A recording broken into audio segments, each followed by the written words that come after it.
Perché non fai un paquito cioccolatero? Ah, venga. Paquito cioccolatero, venga, que haré más.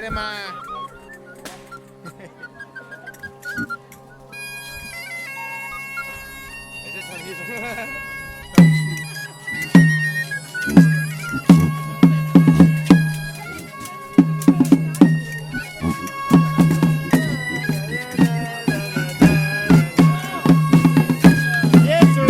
¡Porro Pampero!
he intentat 3 pits i només l'he pogut pujar un, perquè és difícil, però bueno, si t'ho prepares i tens ganes, tot se pot fer. I com te vas rebre el poble després de pujar fins allà dalt? Pujar el pi com a Pollença és el més gran que hi ha. És el més. Bueno, aquest dia ets un rei, tio. Ets un rei. Te sents. Ole. I guai. Tothom, jo crec que quasi tothom jove de Pollença vol pujar el pi. Vol ser dalt tothom. Sí, i és una experiència que tots els que la poden viure És difícil. està bé, sí. Moltes gràcies.